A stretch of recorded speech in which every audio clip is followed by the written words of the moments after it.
आणि बंधू भगिनींनो, आज आपल्या महाविकास आघाडीचा संयुक्त असा या ठिकाणी सभा होते।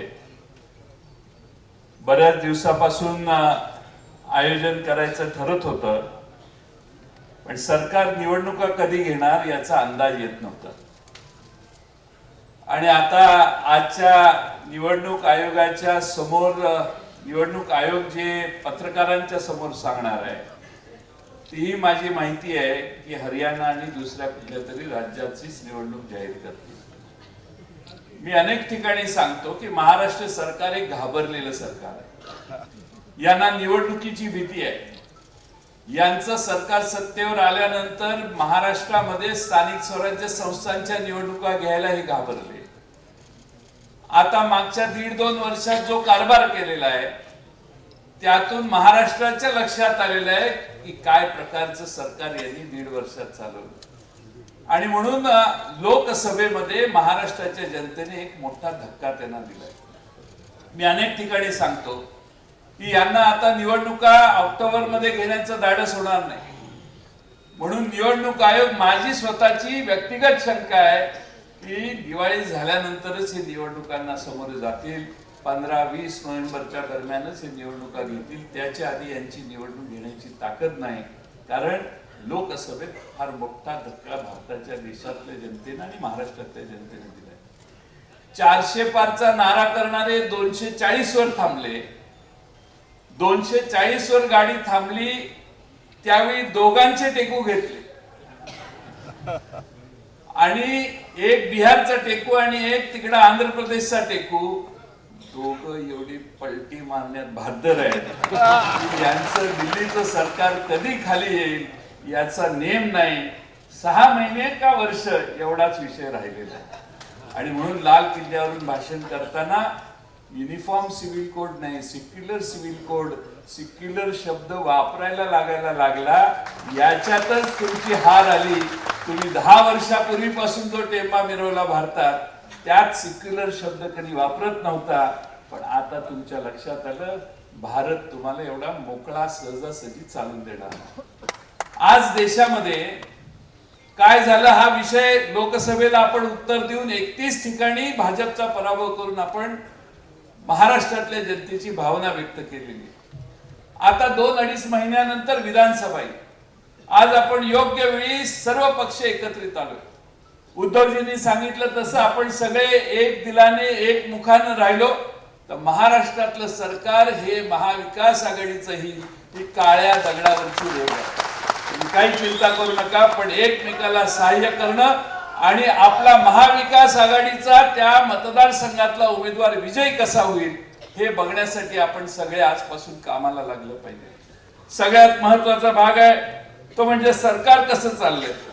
सरकारने, उद्धवजींनी त्याचा थोडक्या वेळापूर्वी उल्लेख केला, या महाराष्ट्रामध्ये हिंदू देवस्थानाला छत्रपती शिवाजी महाराजांच्या वेळेपासून वेगवेगळ्या देवस्थानाला जमिनी देण्यात आलेल्या आहेत। भारतीय जनता पक्षाच्या जवळच्या 1-2 आमदारांनी या जमिनी लुटल्या, जमिनी काढल्या, आपल्या नावावर केल्या। आपल्या नावावर करताना नजराना भरायचा असतो। वर्ग 2 च्या वर्ग 1 करताना जो नजराना भरायचा असतो तो नजराना भरला नाही, 50% नजराना। महाराष्ट्राच्या विधानसभेत हा मुद्दा मांडला त्यावेळी महसूल मंत्र्यांनी उत्तर दिलं, जयंतराव 2 महिन्यात आपण चौकशी पूर्ण करू। 2 महिने नाही, 2 वर्ष होत आली तरी चौकशी काही पूर्ण होत नाही। मी 2 वेळा हा नंतर विधानसभेत विषय काढला। काल परवा 13 तारखेला माझ्या माहितीप्रमाणे महाराष्ट्राच्या कॅबिनेटने निर्णय घेतलेला आहे की अशा देवस्थानाच्या जमिनी किंवा वर्ग 2 च्या वर्ग 1 करण्यासाठी जो 50% नजराना आहे ती नजराण्याची किंमत कमी केलेली आहे आणि आता 5% नजराना भरून या जमिनी वर्ग 2 च्या 1 करा।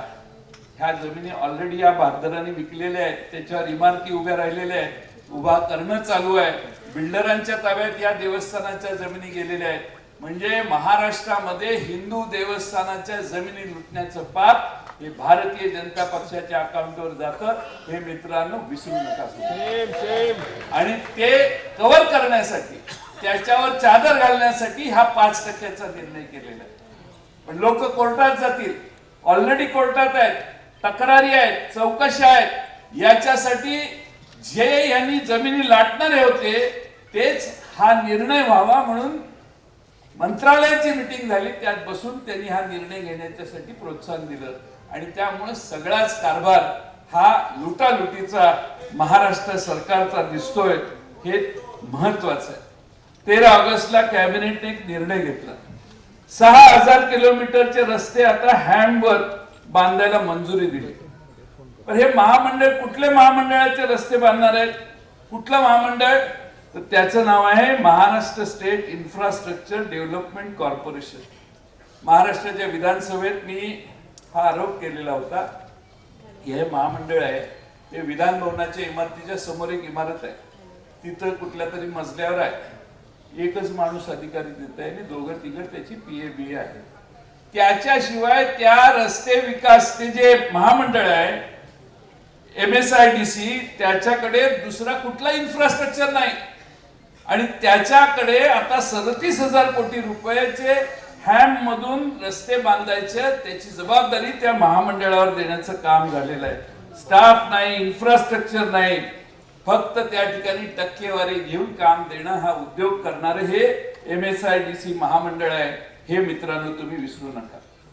एक आणखीन एक लोकसभेच्या निवडणुकीच्या आधी या सरकारने एक 90,000 कोटीच्या रस्त्याची टेंडर काढली. 2 टेंडर, 2च हिशोब तुम्हाला देतो, लय फार वेळ भाषण करणं योग्य नाही.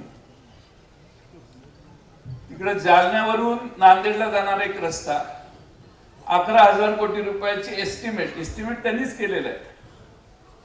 11,000 कोटीचे एस्टिमेट आहे. टेंडर जायला लागले 15,000 कोटी रुपये. एका किलोमीटरला खर्च येतोय 83 कोटी रुपये. अरे बापरे, आता म्हणते, आता पुढचं सांगतो. अलिबागचे जयंत पाटील इथं बसले. तुमची काय मागणी होती का? डायरेक्ट आम्हाला याला वसई विरारला पोहोचायचंय. तिकडची तर काय मतं तुम्हाला पडली नाही. वसई विरारला पोहोचायला 96 किलोमीटरचा कॉरिडॉर बांधणार आहेत. 20,000 कोटी एस्टिमेटेड कॉस्ट. 26,000 कोटीला टेंडर चाललेलं आहे. एका किलोमीटरचा खर्च फार नाही, 273 कोटी रुपये. चंद्रावर जायला काहीतरी 3,85,000 किलोमीटरवर चंद्र आहे. उद्धवजी, नाना पटोलेंना माहित असेल चंद्र.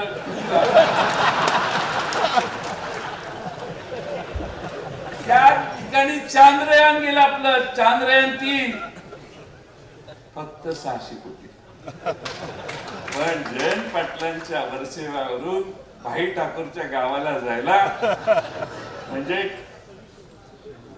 अलिबाग टू विरार वसईला जायला 3 किलोमीटर जरी तुम्ही गेला तरी 600 कोटी संपले. या राज्यात काय चाललंय? लोकसभेला पाऊस पडला पैशाचा. या महाराष्ट्रातल्या 72 कार्यकर्त्यांनी आणि जनतेने त्याला तोंड दिलं. म्हणून महाराष्ट्रामध्ये 31 पेक्षा जास्त जागा, आमच्या 2-3 जागा थोडेसे उमेदवार इकडे तिकडे झाले असते. 7ची जागा आल्याच जमा आहे अशी.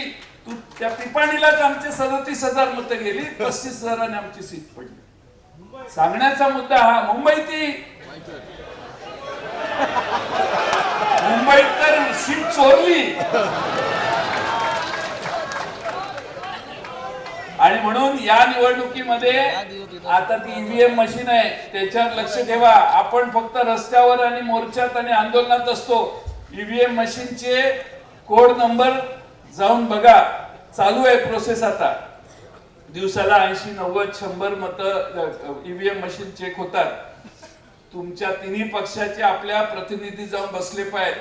त्या EVM मशीन जे आहे त्याचे कोड, त्याच्यावरचे नंबर घेतले पाहिजेत. त्याच्यावर जे सील आहे त्याचाही सील व्हेरीफाय केलं पाहिजे. ते वेगवेगळ्या मतदान केंद्रात पाठवतात, त्यावेळी तेच नंबर तिथं उघडले जातात. काही 5 वाजता जाऊन बघितलं पाहिजे. आपण 7 वाजता राजासारखं गेलो तर तोपर्यंत ते सगळं उघडून चालू झालेलं असतं. त्यामुळे 5 वाजता बघितलं पाहिजे आणि तेच मशीन पुन्हा सील करून मतदान केंद्र गोडाऊन मध्ये जातं का आणि उघडल्यावर तेच नंबरचं तेच मशीन त्या बूथवर असतं का याचा विजिलन्स सगळ्या पक्षांनी ठेवला पाहिजे. मी आपणा सगळ्यांना खात्रीपूर्वक सांगतो की महाराष्ट्रामध्ये 31 जागांमध्ये महाराष्ट्रातल्या जनतेनं भाजपला नाकारलेलं आणि त्यामुळं ही चांगली गोष्ट झाली. पण सरकार घाबरलं. घाबरलेला माणूस फार डेंजरस असतो. त्यामुळं घाबरलेले सरकार पाहिजे त्या घोषणा आज करते. एवढ्या प्रचंड घोषणा महाराष्ट्रामध्ये चालू आहेत की काही त्याला दाद नाही.